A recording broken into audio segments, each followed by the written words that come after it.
రాష్ట్రంలో పేదరికం ఎంత తగ్గింది?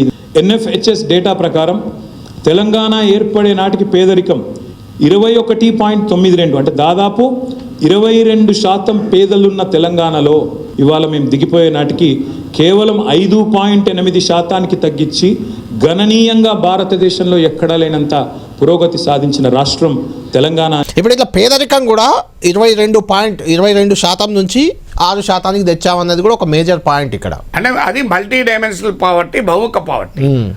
ఆ బహుముఖ పావర్టీలోనే కొన్ని అంశాలు మీకు చెప్తాను. సో ఇదే నేషనల్, ఇప్పుడు బహుముఖ పావర్టీకి కేటీఆర్ క్లోజ్ చేసింది నేషనల్ ఫ్యామిలీ హెల్త్ సర్వే. అవును, I'm not disputing KTR statistics, దాంట్లో డిస్ప్యూట్ లేదు, కరెక్ట్ అని చెప్పింది. కానీ దానికి కౌంటర్ స్టాటిస్టిక్స్ ఏంటంటే మీకు అండర్ వెయిట్ చిల్డ్రన్, అంటే ఏజ్కు తగ్గ బరువు లేని చిల్డ్రన్, అంటే అది పౌష్టికాహార లోపాలకు ఉదాహరణ కదా. 21.7% according to NFHS and NITI Aayog and global lab data ప్రకారం.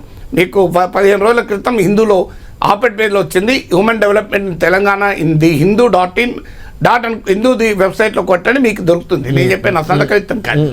సో 21.7% తెలంగాణలో ఏజ్కి తగ్గ బరువు లేరు. అంటే అదొక ఎగ్జాంపుల్ మీకు. అది 2015-16లో దేశంలో మనది 16వ ర్యాంక్ ఉంటే ఇప్పుడు 26వ ర్యాంకు పడిపోయాం. Lowest among India all states. అంటే తలసరి ఆదాయంలో టాప్లో ఉన్న తెలంగాణ బరువుకు తగ్గ, వయసు తగ్గ బరువు లేని వాళ్ళలో లోయెస్ట్ ఉన్నాం మనం. హారిబుల్గా ఉందాం పరిస్థితి. మీకు ఇంకో చెప్తాను, 23.5% మంది ఆడపిల్లలకు 18 లోపు పెళ్ళిళ్ళు అవుతున్నాయి తెలంగాణలో. సో మీకు ఇంకొక ఉదాహరణ చెప్తాను, 61% మహిళలు మాత్రమే ఎన్నడో ఒక రోజు తెలంగాణలో స్కూల్కి వెళ్ళారు. ఇది భారతదేశంలోనే మన లోయెస్ట్, ఇండియాలోనే ఎడ్యుకేషన్లో ఎగ్జాంపుల్ చెప్తున్నాను. ఎందుకు కారణం ఏంది? ఇది వైట్ పేపర్లో లెక్క ఉంది. దీని కారణం ఏంటంటే 14 మీకు పిఆర్ఎస్ వారి డేటా ప్రకారం భారతదేశంలో సగటున 14.7% బడ్జెట్ విద్య పైన ఖర్చు పెడితే తెలంగాణలో 7.6% ఖర్చు పెట్టారు, సగమే.